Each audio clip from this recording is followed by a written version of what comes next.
All right. Shalom, shalom, shalom, shalom. All right, shalom, shalom. First and foremost, giving infinite praises, glory, and honor unto Yahawah by Hashem, Yahushua by Hashem, QADASH, and giving double honors to our apostles and elders of Great Millstone, and shalom, and salutation to all you sincere Akim across the four winds, pushing this truth with sincerity of heart. I'm your fellow servant, Kasat Magan from the DC camp, coming at you through the spirit and power of Yahawah by Hashem, Yahushua by Hashem, QADASH, and for the elect. All right, shalom, shalom. All right, let me know if the sound is good, because sometimes it be, it's acting up. But through the spirit, man, I'm trying to go through just a quick live lesson, exhortation, about something that we always gotta go over and over, because in Israel, right, you always have new souls that come in, um, in the camp. You always got brothers that are crossing over from the world, and they cross over and they're part of a camp. They're part of a brotherhood, man. And, they go from like being in the world throughout a brother, and really, you go from, it's a transition going from the world where you kind of used to not trusting people, not correcting people, because when you're in the world, everybody's got massive, over exaggerated ego. Everybody's prideful, especially amongst Israelites, right? So-called Negroes, Hispanics, and Native Americans. The way that we come up with massive egos and high levels of insecurities, and either we are the biggest assholes on the planet, or we try to go out of our way to over please, and so therefore, either way, I'm saying, it's not good. It's not good to be in that mindset, right? Where you either like the biggest asshole, saying, narcissistic asshole, or on the flip side, you just this super nice guy that's just is unable, who's just trying to make everybody just trying to please everybody. So, when you transition into this truth, you realize, man, the brotherhood is a lot more. It's simple, yet it's very complex. There's rules to the game, as they say, and it's good to kind of brush off on that. What it means to be your brother's keeper. All right, because that's what it's all about, man. The kingdom of heaven, it's really built upon the brotherhood in Israel, the brotherhood that you see in the camp.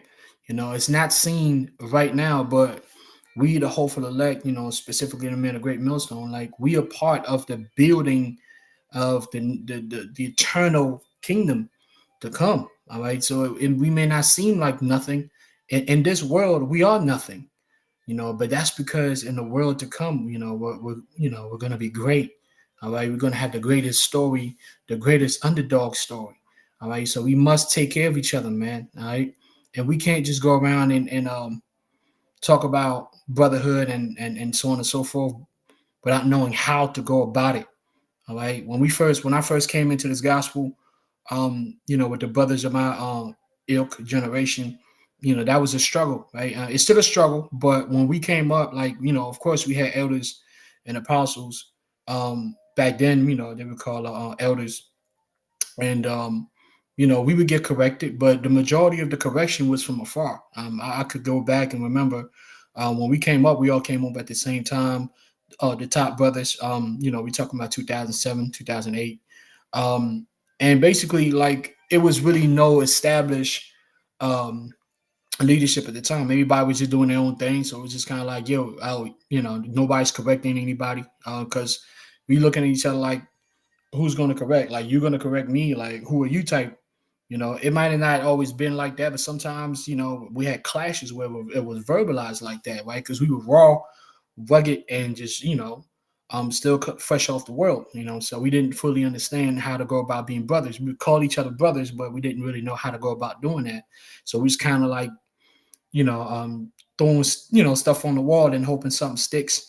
And when you did something stupid and outrageous, and it got it got up to the elders, you would get that judgment. But the up close correction was not really there. We had to develop that over the years. All right, and then eventually we started to develop a closer relationship with some of the elders in New York, and then we started to develop, relationship between ourselves, and then we started to learn, year by year, what it means to be a brother and being your brother's keeper. So, of course, the sentence "being your brother's keeper" goes back to Genesis, right? Genesis, the fourth chapter, Cain and Abel. All right, this is the NLT.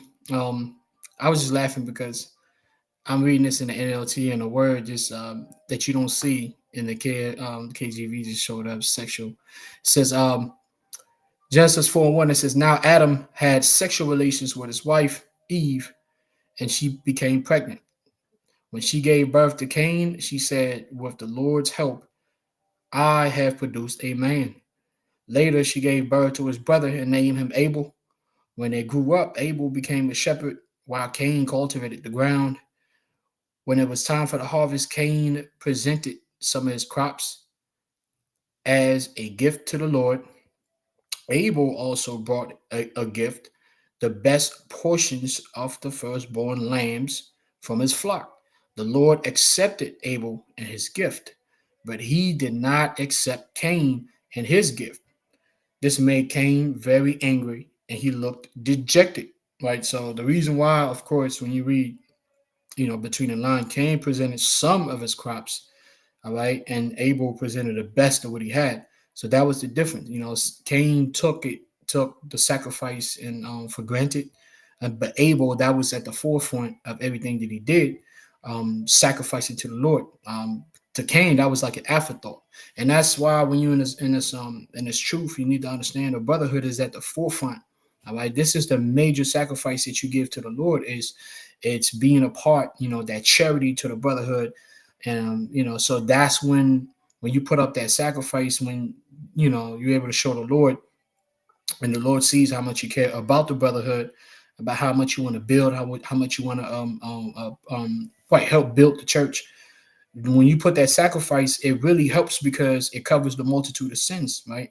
That's why when the Lord would deliver you out of situations, all right, because you putting the right on the sacrifice, the brotherly sacrifice, you putting that up on the altar, and that's always going to be acceptable. But Cain presented something that was that was an afterthought. So if the brotherhood is an afterthought, you're going to receive the same response as Cain, right? The Lord is going to reject what you got going on.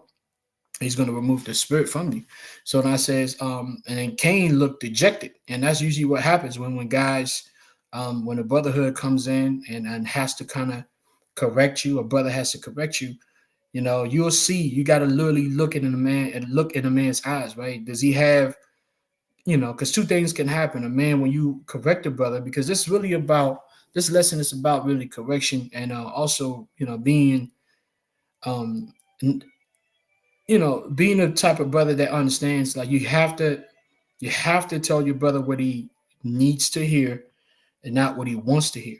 All right. The brotherhood is not about, because we develop cliques, and we cool to a certain extent, but at the end of the day, like, being cool is not enough to be saved.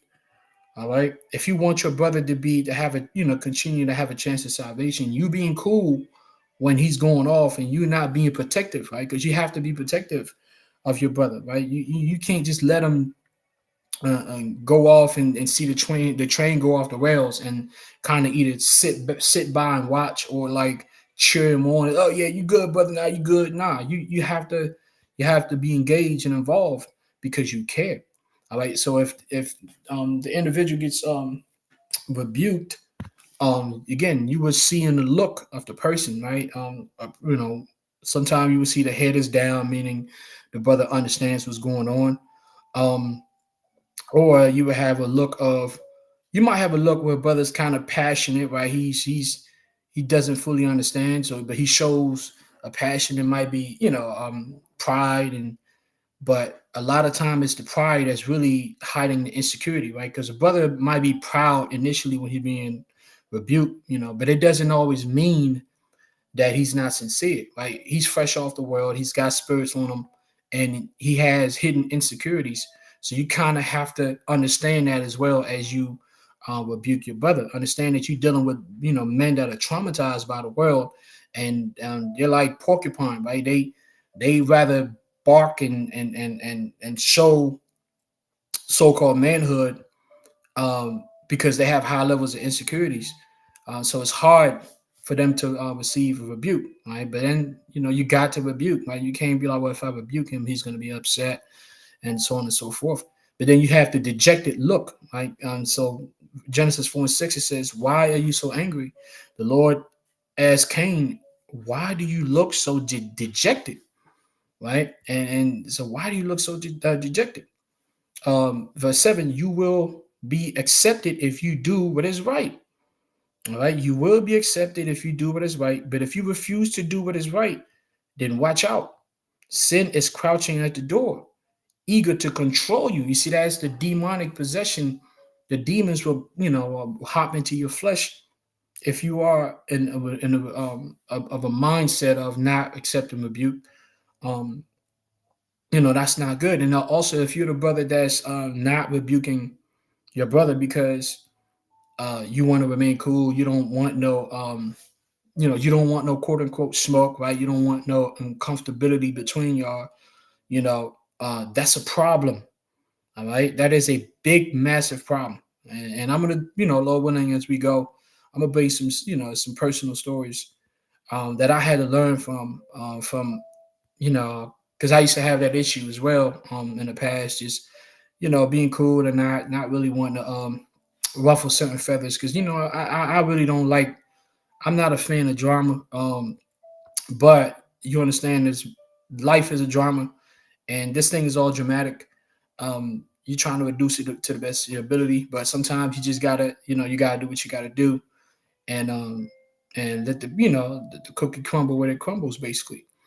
Um, so let's go to verse 7 again. It says, you will be accepted if you do what is right, but if you refuse to do what is right, then watch out. Sin is crouching at the door, eager to control you, but you must subdue it and be its master. All right, so it's that feeling that you get to want to buck against rebuke, right? That is you have to master that. All right, that's why you have to do some examination, self-examination, right? Fast and pray, ask the Lord to show you your weaknesses, your hidden faults, so you can go and work on your trauma, your insecurities, whatever the hell you've been dealing with that's been eating you up, and that's preventing you from receiving correction. You need to ask the Lord to help you with that. Now, Cain right here, basically, the spirit of envy fell upon him, as it says in verse 8. One day, Cain suggested to his brother, let's go out into the field. And while they were in the field, Cain attacked his brother Abel and killed him. All right. And then it says, afterward, the Lord asked Cain, where is your brother? Where is Abel? His response was, I don't know. Cain responded, am I my brother's guardian, right? Am I my brother's keeper in the KJV? But the Lord said, what have you done? Listen, your brother's blood cries out to me from the ground. So the main point, is, again, the title of the lesson is, the answer is yes, I am my brother's keeper, right? I am my brother's guardian. And like I said, the spirit of envy fell upon Cain, because Cain took everything, for granted. Cain, which that's usually a sign of, ultra narcissism. And it's funny because this word is being overly used by the zombies in Babylon. Everybody talks about being a narcissist, especially the women, right? Every time you talk to a woman, I don't like narcissists. He's a narcissist. The men are using the word narcissist. Everybody's using the word narcissist. But when the Babylonians, aka the Americans, are the biggest narcissistic individuals in the history of the humanity. All right. The women are the biggest. Women live in a mirror. They live in their phones, right? They always, it's me, me, me. The men, similar, same thing. So when you have that spirit of being a narcissist, overly narcissistic, it shows off, and then demons can eat off of that. This is James chapter 4, subtitle Things to Avoid. Let's go straight to the point. It's 4 and let me see. Yeah, 4 and 5. All right. James 4 and 5, it says, do ye think that the scripture saith in vain, the spirit that dwelleth in us lusteth to envy? All right. But he giveth more grace, wherefore he saith, the Most High resisteth the proud, but giveth grace unto the humble. So the spirit that's innate in us in his flesh is the spirit of envy. Another word for envy is covetousness, all right, wanting what your neighbor has. That's why most of the laws, statutes, commandments are for to prevent blood being spilled, issues between brothers, Israelite men, and the majority of those laws have to do with covetousness. All right, because when you have envy and covetousness, that's when you start to want to hurt your neighbor. But mind you, your neighbor, your brother, is the kingdom. That's how the kingdom is built. The kingdom is not for one individual only. All right, this is 1 John 3:12. It says, not as Cain, who was of that wicked one and slew his brother, and wherefore slew he him, because his own works were evil and his brother's righteous. All right, so he had envy, and then so he had to do what he had to do. And after that, basically, we know the history of Cain and the reincarnation of Cain. You see the link with Esau, Jacob. So now, what we want to do is, again, and I want to, be, we get edified with this. Is again, it's not just about being brothers. It's how to be brothers. All right, because I always said, man, know the words that you're using, and practice what you preach. Traits of a good brotherhood, all right, or healthy. This is a healthy brotherhood is built on mutual trust and uncompromising loyalty and open communication. All right, so very important. Mutual trust. Again, when you first come into this gospel, you are amongst men that you don't know it's from a can of paint. So you don't, you're just all right. Well, the Spirit tells me to be here, right? To be amongst these men, and all of a sudden I'm supposed to trust these individuals. And then in the scriptures that it tells you that amongst even a brotherhood there are traitors. So it's not as easy as that's why even when you rebuke, you must also understand the mentality of your brother that you're rebuking, right? Because you're talking about a man who's just coming in, like he's dealing with trust issues, right? A lot of us, well, all of us, because if you're in this truth, there's a 100% chance you were betrayed when you were in the world, right?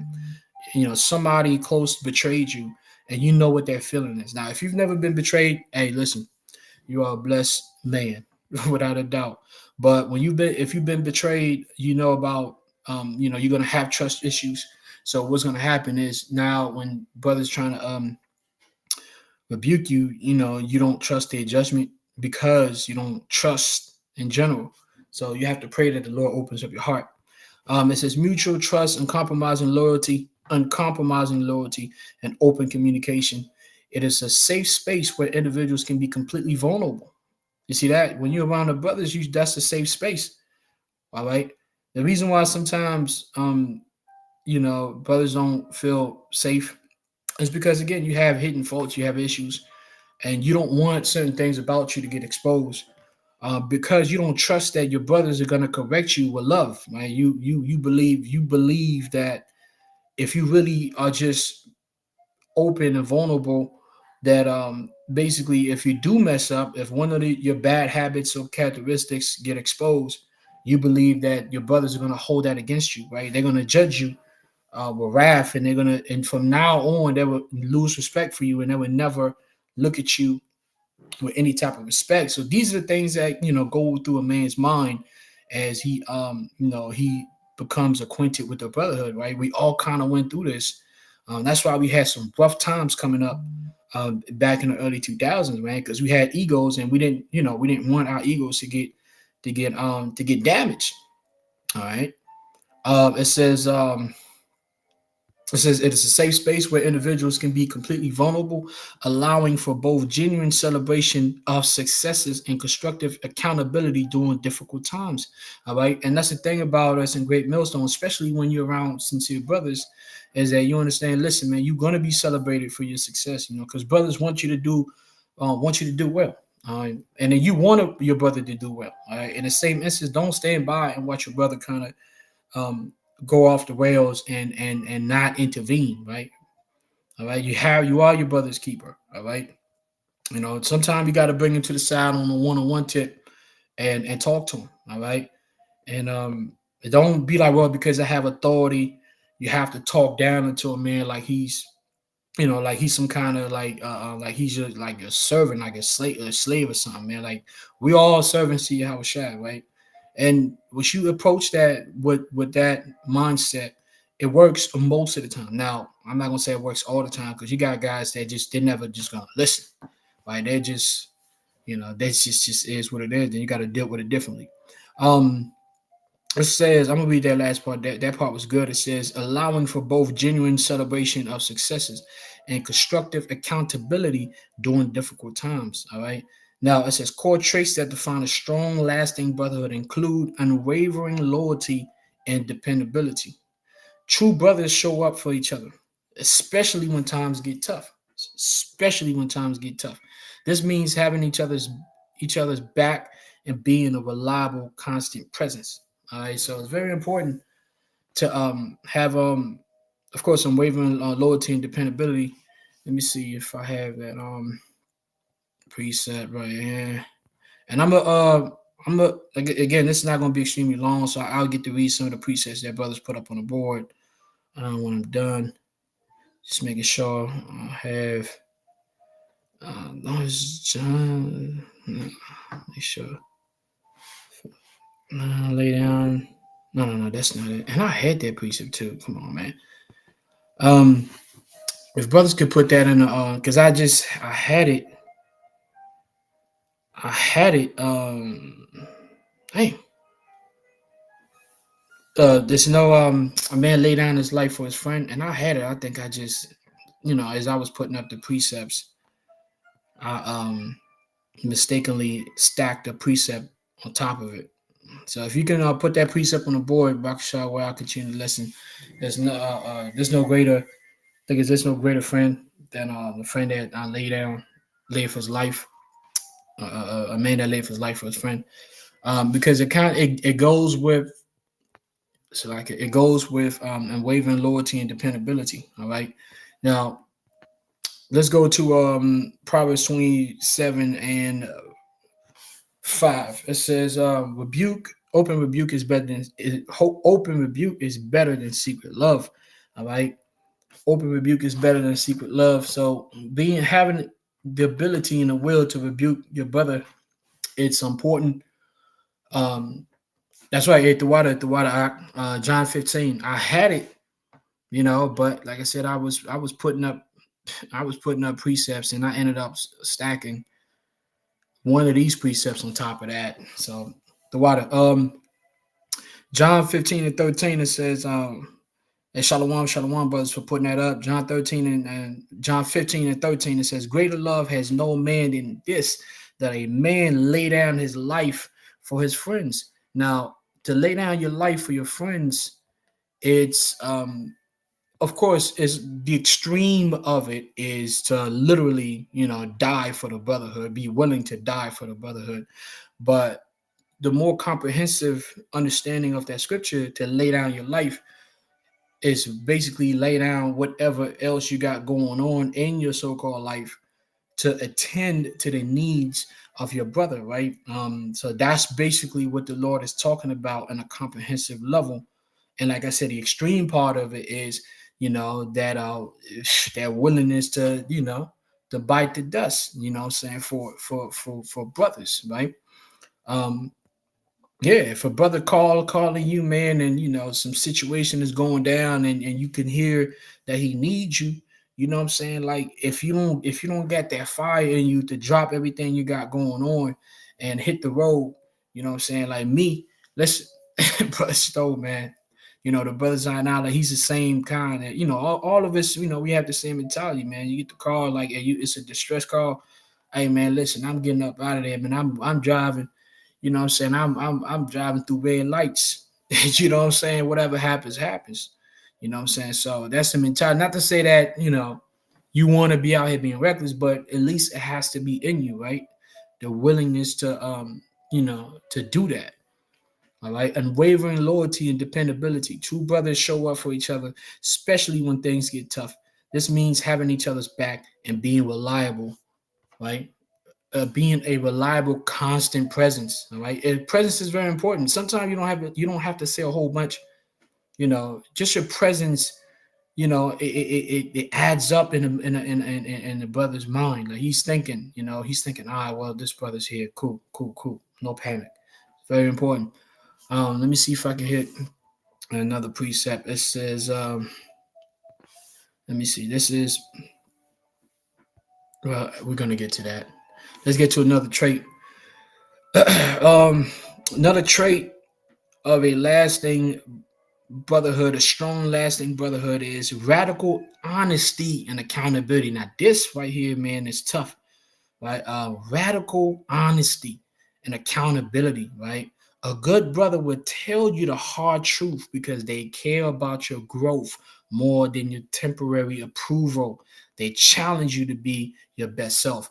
Now, this right here, man, this is the one that really, gets sensitive, man, because it puts two people at it puts two brothers in a conundrum, right? Because one again, I talked about the brother that has a lack of trust, so he has an issue trusting individuals. But then you got the brother who sees him go off and he wants to rebuke him. He knows he has to, but again, he's not trying to have this brother all of a sudden, what I'm saying, look at him funny, what I'm saying, give him that look that Cain gave, what I'm saying, that dejected look, that crazy look, like you're an enemy, and so it's a tough thing, but we have to, that's why we have to pray, and we have to really just be men and understand that before we men of the Lord, we're men, right? And if we care for each other, we have to have direct talk.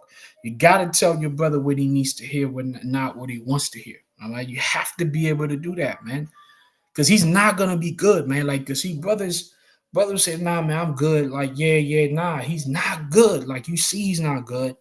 You see, he's kind of lost in the sauce. You can't just sit by and watch because, oh man, he at this point, we're not gonna hang out. We're not gonna be as cool as we used to be. It doesn't matter if he can't get over that, which eventually he will. Scriptures will say if he can't, then it is what it is. You willing to live with that. You're willing to live with that. All right. Radical honesty and accountability. A good brother will tell you the hard truth because they care about your growth more than your temporary approval. They challenge you to be your best self. Now, I gotta talk about just a quick story. I'm not gonna name no names, but in this truth, I met a lot of met a lot of brothers, so-called brothers. It was so-called brothers. But yeah, just coming up, and I told the story to a few bros in the camp, man. Just coming up with certain guys and really being tight with them, and just seeing them, slowly but surely, kind of like veer off on the path, being pulled into the world, and communicating with them, and in the sense of like trying to help them, but didn't really have the that confidence, right? The basically go out and tell them, man, listen, like, no, right? Because we're cool. I'm like, damn, our friendship is gonna be it's not gonna be the same, right? And then you see, you trying to tell a brother, hey man, listen, the way you moving right here, man, like I don't know, man, it's not looking good. We got, like, man, you got to switch things up, And then brother's like, yeah, man, I'm good, bro. Me, man, I'm good. I'll be all right. You know what I'm saying? I'm always good. The Lord got me, and I remember just being like, man, I could go harder on him, but it's like he's telling me he got it. I'm cool. We cool. And, then eventually, dudes just continue to get worse and worse and worse. And next thing you know, they're barely doing the work. They're not putting in lessons. And they keep telling you how they're good, and how they're good and all this other shit. Fake confidence. And then you just see them like just go back into the world, man. And these guys have been going all out of the truth. And I was telling one of the bros in the camp, that, man, like I told myself, man, I don't want to experience that ever again. That feeling of like being in a situation where, man, you basically agreeing with the brother and like telling him what he wants to what he wants to hear, not what he needs to hear, right? And it's not that you're doing it because you don't care. It's just you think, right? You have a understanding of real brotherly love. You've been brainwashed into believing that being cool is the way, always being cool is the way, and then you realize that shit doesn't work, and it leaves you with a last horrible taste in my spirit every time. So that I told myself, nah, man, I can't let that shit happen again. If anything, I'm gonna do everything I can to the best of my ability, even if I receive hate. I'm willing to go there so I won't feel that way again. To see a brother that I really love, man, and not being able to go harder. And ultimately, he wasn't a part of the elect, right? There's nothing I could have done about that, but it was a learning experience. So I wasn't radically honest, right? It says you have to be radical honesty and accountability. Um, I didn't hold him as accountable as I should. Part of it was also myself. Like I was doing decent, but I wasn't. When you're not in the best place, you're kind of doing just enough to get by, and you're not in it. It's kind of hard. And I'm not a hypocrite, right? Like I can't be busting, going hard on on somebody when I myself may feel like, yeah, I'm not really, my shit ain't really up to snuff. So I was also going through some stupid shit. So so it made it really hard. So that's one of the stories. Like I said, one of those tough things. Radical honesty and accountability. A good brother would tell you the hard truth because they care about your growth more than your temporary approval. They challenge you to be your best self. All right. Let me see if I have a few precepts. Proverbs 28 and 23, it says, He that rebuketh a man afterwards shall find more favor than he that flattereth with the tongue. All right. So, and again, it's not like I was flattering, like, oh man, you good. I was like, man, I don't know, bro. Your lifestyle's you moving kind of funny. And he's like, yeah, man, I'm good. I'm good. And I'm like, all right, man, I guess you good, bro. You've been good so far, right? Because I didn't know what I didn't know, right? It's just a part of this thing, man. But you live and you learn, right? You live and you learn, and you promise to do it the next time. You're like, I'm gonna do it differently. I'm gonna do it right. And brothers that's in the camp, they know. That's why I have the energy that I have when it comes to the brotherhood, man. Is because you learn from your past mistakes. Let me see. I know I had one. All right. Proverbs 27:5, open rebuke is better than secret love. Faithful are the wounds of a friend. So you're gonna be wounded, but it's a show of love. But the kisses of an enemy are deceitful. All right. But in the world, people just tell you what you want to hear, man. That's why you got some of these dumbass niggas. Look at listen, you can even tell, right, with the dumb Negroes and this ape music, this baboon music as of late. Although I gotta say T.I., listen, I gotta say T.I. just dropped some, but that's besides the point, man. One of the things I want to say, you look at the generations that are coming up, it's like they put out product out there that's straight garbage, but they all have yes man. They're like, yeah, man, that shit's cool. Yeah, yeah, yeah, yeah, yeah. They're all in the studio like, yeah, yeah, yeah. But and in the studio, some of them like, man, this shit's hot garbage. But hey, we cool, we homies. See, that's fake brotherhood, man. And then you drop a product out there and the shit is not well received because your homie should have told you this shit was garbage.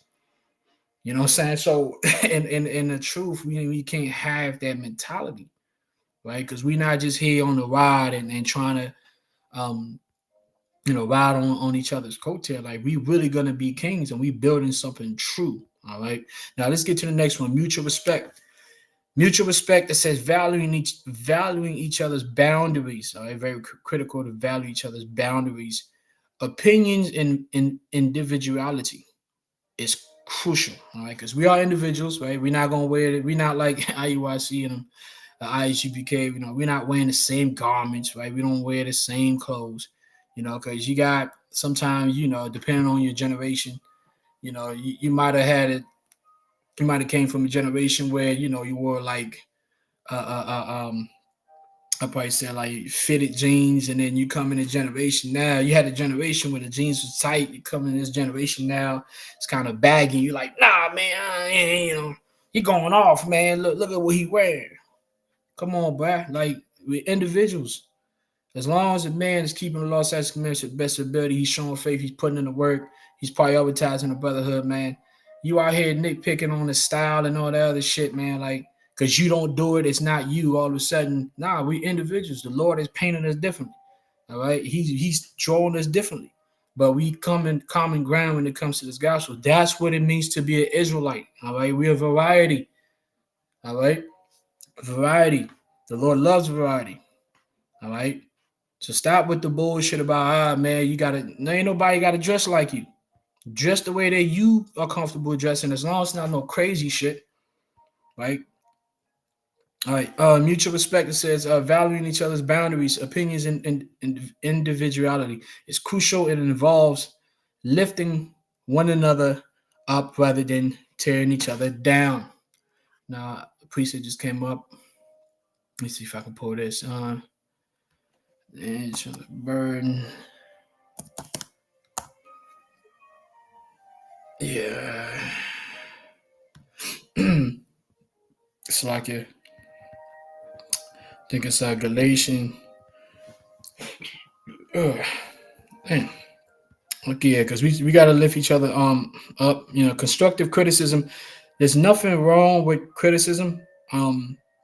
But the thing is that a real brother is not just the real brother is not the one who's just going around criticizing just for the sake of criticizing.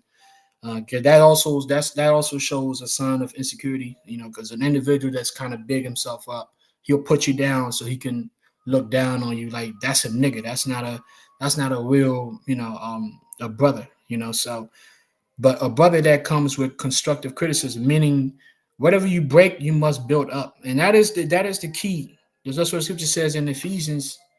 Before I can get this, now the precepts are for one. Not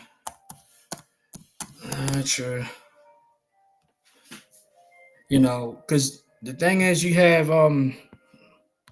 you have this thing where rebuking feels so good, and it's easy. It's easy to rebuke.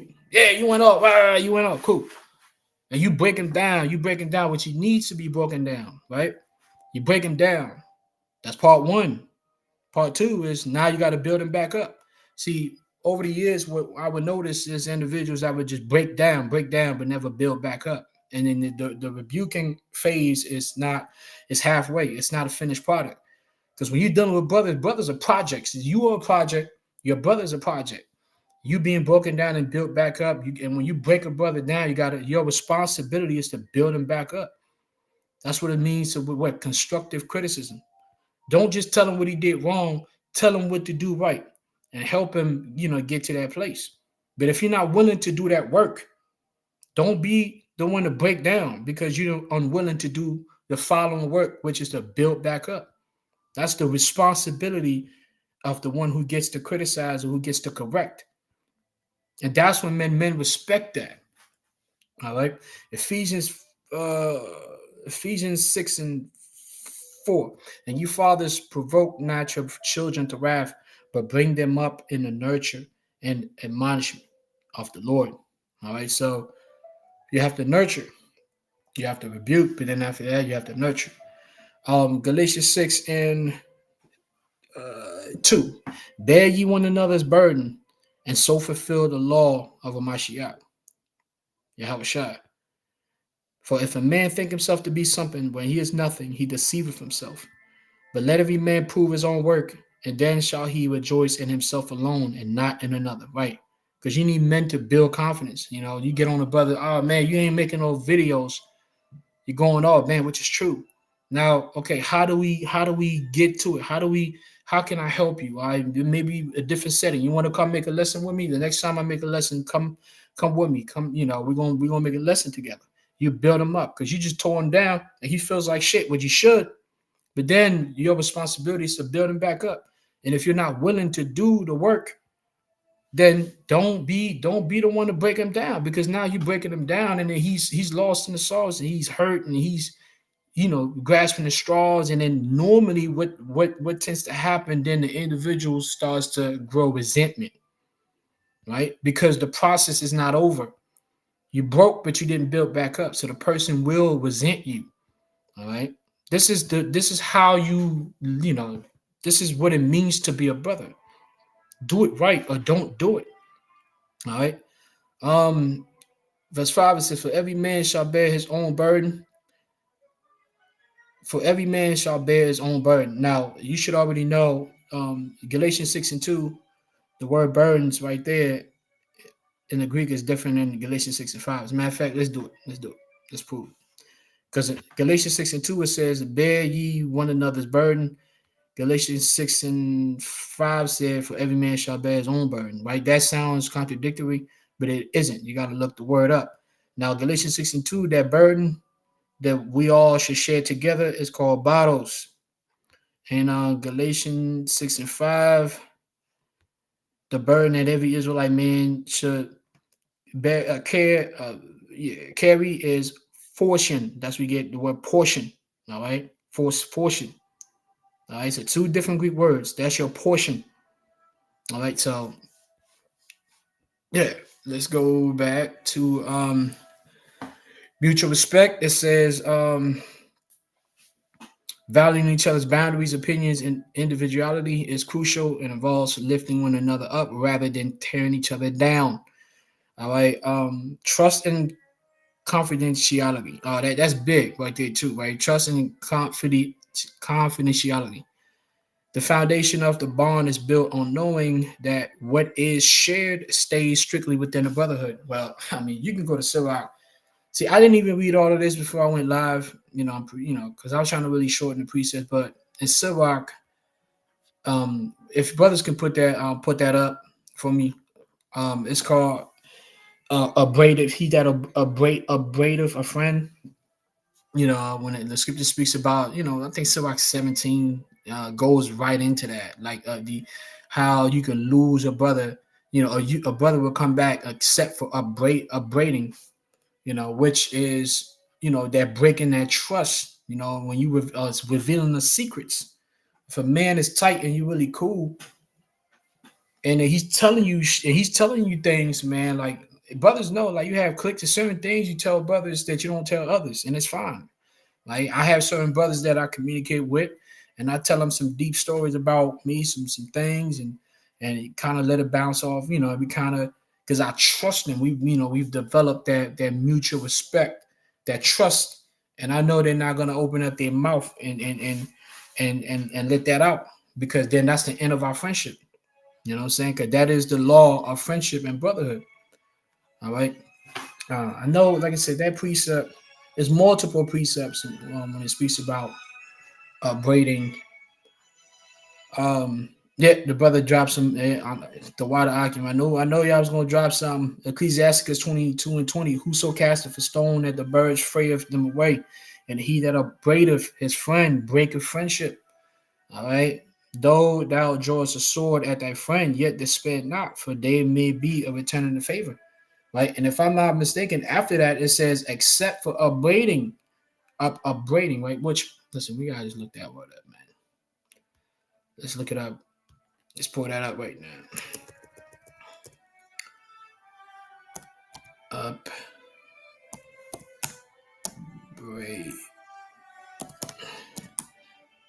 I know it's gonna come up in the old English, yeah. Upbraid, because I know that's the old English right there. Upbraid. There you go, right here. Upbraid. All right. Upbraid means bring forth as ground of censure. Up, move quickly, intertwine, meaning scold, reproach, reprove, rebuke, charge reproachfully. Right. Charge reproachfully. Now you would look at me like, well, what's wrong with scolding, reproach? What's wrong with reprove and rebuke? But see, in the end, it tells you, right, to charge reproachfully. Now, when you go hard, and again, it's not constructive, and you exposing things, because you look at braid, it says plait, knit, weave, twist together, right? Because a lot of times you're going in there, And you twisting things, you twisting stories, right? You rebuking with the sake of um making a person look bad, man, for ulterior motives. And a lot of times, man, that's when, because when your eye starts to be evil towards your brother, that's kind of what happened. You no longer in the state of just rebuking to make him better. You rebuking him, and then because your eye is evil towards your neighbor, whatever you know of him, you're gonna expose that, because you're trying to really at that point, you guys are enemies, and you're trying to bury, you trying to put a fork on him. You know what I'm saying? So this is a kind of demonic activity that would take place even within the brotherhood. So you have to watch out for these things, man. All right. You would say, well, why is this happening? Why? Well, listen, because we in the flesh, and some of us are right, some of us ain't. Some of us are right but doing the wrong things. I always say, like, you have to understand that you have you have good brothers that do evil things. But then you also have evil so-called brothers that do good things. So you have a guy around and he's really evil at the core, but sometimes he would do certain good things enough to blind the people around him. So some people think that he's straight, that he's good, when the whole time he's wicked. But then you would have a good brother that mostly do good, right? But then he would do some evil things, right? So understand that dichotomy, all right? All right, so let's go. And there's some beautiful precepts. I'm going to try to get to it. For that, I need to move faster on this process. Empathy and vulnerability. All right, empathy and vulnerability. The ability to listen without judgment and support one another emotionally. Members feel safe expressing their challenges and weaknesses without fear of mockery. Yeah, I talked about that. Now, listening without judgment, they kind of you have to explain that, right? Because we are supposed to judge each other, right? But we judge each other righteously and with love, right? So you are supposed to listen first and then judge. Like, you ain't supposed to be listening and judging at the same time. That's foolishness. The scripture says, examine the matter, then pass the judgment. All right, and the judgment is always constructive criticism in mind, unless the person turns out to be a crept unawares, right? A demon, a two-third. Then at that point, things will go a different way. Shared purpose, strong bonds are often forged through common goals and shared values and collective missions. All right, collective missions. That's why we have brothers go out and preach the word. I remember there's so many missions that we had to build a brother. We would go to these churches, right, in the earlier stages. That's how we built bonds, man. And especially in DC, we go to these churches, contend with the pastor in the basement in the church somewhere, right? We had that enthusiasm, going to the museum, doing all these different things. That's how you going to different places to bonding together, man. Yeah, rough situations out in the streets together, man. You know what I'm saying? Where shit can go south, and then you would build bonds even in those wild, crazy situations. You know who stands with you and who doesn't. I remember being in a situation where one individual, where we all getting hemmed up preaching the word, and one individual, he all the way across the street, like he ain't trying to be a part of what's going on, us being hemmed up, and you like, oh. And as ever since that day, I already knew, like, I could never trust that dude. And I ain't gonna say no names, but brothers that's in the camp know who I'm talking about. Shared purposes, we read that. Selflessness and sacrifice, the willingness to give up time, energy, or comfort to support a brother in need, asking for nothing in return. That, my brothers and sisters, is called charity. All right. 1 Corinthians 16:13. Watch ye, stand fast in the faith. Quite you like men, be strong. Let all your things be done in charity. Now let's look up the word charity right quick. Charity agape, which even people in the world, man, I hear people in the world, like I think it was either a man or a woman, you know what I'm saying? And they're like, yeah, that's that agape. I was like, bruh, we've come a long way, bruh. Niggas is using the word agape. Man, bruh, so as an Israelite, you must know the difference. You must know what agape means, because you got Christians that know what agape means. You got regular people that know that. The word agape means affection, goodwill, love, benevolence, brotherly love. All right, that's what it means. And it says you have to give up your time. All right, you have to give up your time. To read that again: selflessness and sacrifice, the willingness to give up time, energy, or comfort to support a brother in need, asking for nothing in return. All right, so it's very important. And I think I had Ephesians, and that is really the brotherhood is what the love of Yahushua, right? Ephesians 3:19, and to know the love of Mashiach Yahushua, which passeth knowledge, that you might be filled with all of the fullness. So whatever you know, you got to pass it on. You have to correct. You have to correct. Give constructive criticism. Very critical. Like I said, for the brothers that are newly leaders, so like in these camps, understand that the rebuking process is two phases. Phase one is the rebuke, where you got to break him down, right? Because he has massive ego, he has pride, he has leaven. You got to break him all the way down. But then that's phase one. Phase two, then you have the responsibility to build him back up. And if you're not willing to do that for whatever reason, then you have no business being out there leading or correcting nobody. Because what you're going to do is you're going to create spirits that's going to basically resent you, and then the demon's going to hop on them, and then there's going to be this hostility. You're like, damn, why you hate me like that, man? I corrected him. Now he's thinking I'm his enemy. Yeah, you corrected him, but you didn't finish the process. So it's pending, like, you know what I'm saying? So, like, finish the job. When you start something, finish the job. You know what I'm saying? And then you feel even greater when you built the brother back up, man. You feel like it's come full circle. And I'm speaking because I speak from experience. It comes full circle when you do that. You know what I'm saying? So I think I have all the precepts here.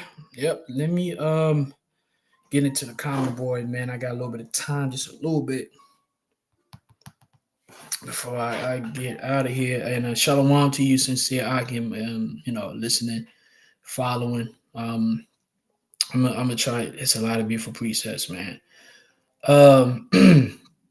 Shalom, Ty. Shalom, all y'all brothers, man. Much love as always. I'm gonna go with GMS Ties, John. Well, I read that. Zechariah 8:16. These are the things that ye shall do. Speak ye every man the truth to his neighbor. Execute the judgment of truth and peace in your gates. That's right. Don't be afraid to be direct.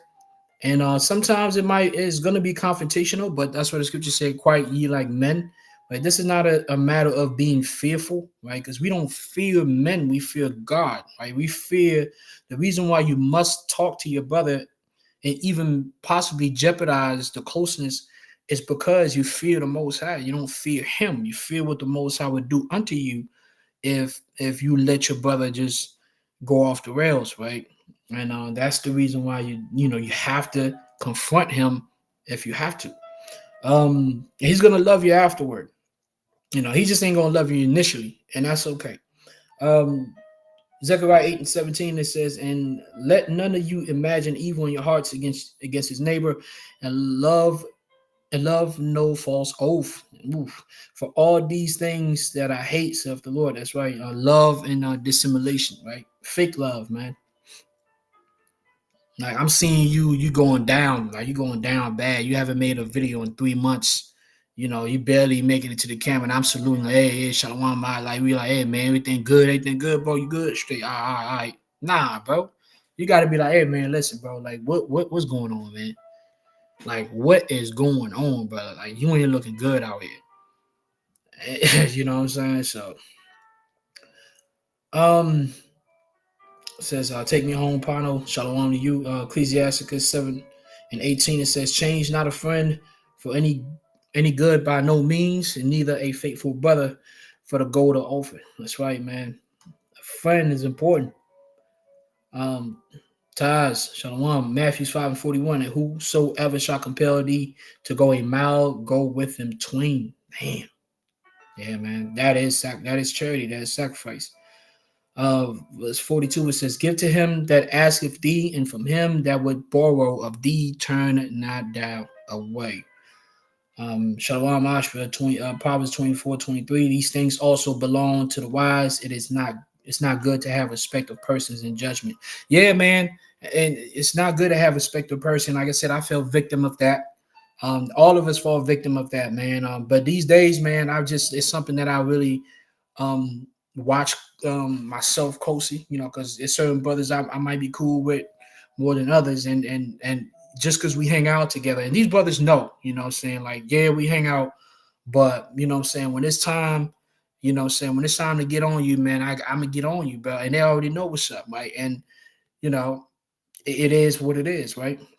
Because I'm not gonna just let you just flounder and shit because we hang out. It's like, well, it's cool now. He gonna be all right. Nah, man. I don't want to experience that feeling that I experienced, say back in what was that? It was probably like 09 or some shit like that. But yeah, that was devastating. Ecclesiastes 27:17, love thy friend and be faithful unto him. But if thou betray his secrets, follow no more after him. Yeah, man. Listen, when a man confines with you, man, and you put a shit out there because you mad or because you trying to grandstand, that's evil. That's wicked. And you're gonna have, that man is best you just leave that man alone, bro. Just do what you gotta do. Let that man do what he gotta do. The Lord might have, a friendship later on, somewhere that, but you cannot be the one to hurt a brother and then at the same time think that you're the one who's going to determine when his wound is going to heal. That is, if you believe that, you are the biggest piece of shit on earth. Because you believe you could do something to somebody and then you get to tell them, when they got to get over it. You understand the amount of narcissism, demonic, self-centered type of behavior that is. If you fucked up that deep, just keep it pushing, ask for mercy, hope the Lord, have mercy on you, hope, the brother have his mercy on you, a mercy right for what happened, and keep doing the work, keep pushing. All right. Ecclesiastes 27:18, it says, for as a man has the 27:18, for as a man has destroyed his enemies, so has thou lost the love of thy neighbor. Yeah, man. As one that letteth a bird go out of his hand, so has thou let thy neighbor go and shall not get him again. Yeah, it's tough, man. That's why we can't take this for granted, man.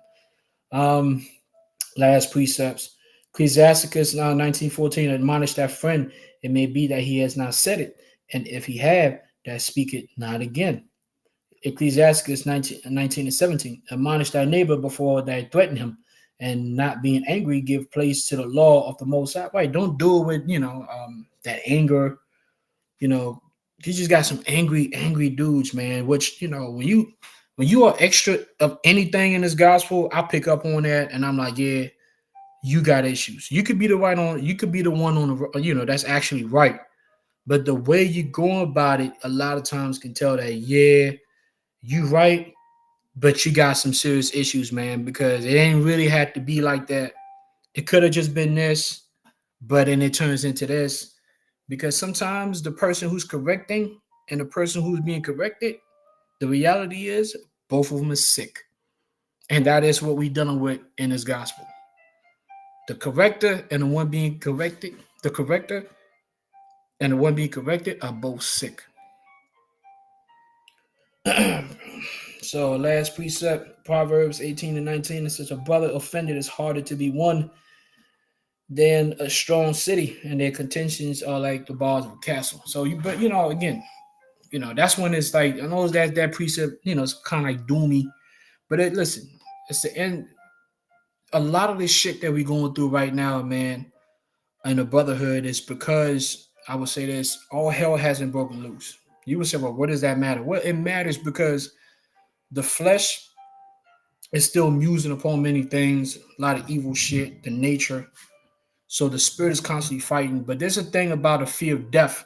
That's why the Heavenly Father always threatened Israel with the fear of death. The law, statutes, commandments is full with the threat of death, because that's the one thing that the flesh is afraid of. Right? The flesh wants to experience pleasure, but the flesh doesn't want to die. So therefore, when you threaten the flesh with death, the flesh has a way of falling back and allowing your spirit to move more freely. So therefore, when death and destruction comes upon Babylon, the flesh is going to be scared into falling back, and the spirit is going to take over. And a lot of this bullshit that we're going through right now is really going to go away. You know what I'm saying? That's just how it goes. So until then, we got to continue to strive to be better brothers. Hopefully you were edified with this lesson, exhortation. The title is "I Am My Brother's Keeper." So with that, I'm going to say, Call Halam La YAHAWAH by HASHAM, YAHWASHI by HASHAM, QADASH, giving double honors to our apostles and elders of Great Millstone, and Shalom and salutation to all you sincere occupants across the four winds, pushing this truth with sincerity of heart. Because I'm a guy from a DC camp. Shalom.